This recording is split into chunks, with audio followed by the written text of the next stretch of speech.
The international trip was probably the biggest trip that I've taken. We traveled to Shanghai in China and to Seoul in South Korea.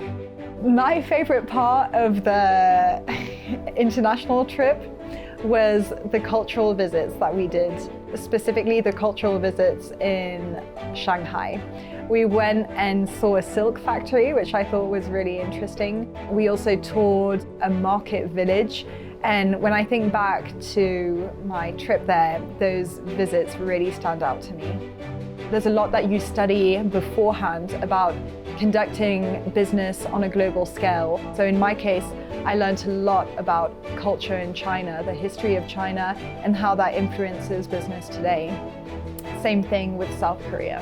When we were there, we were able to understand the culture much better than we ever would if we would have just gone for fun.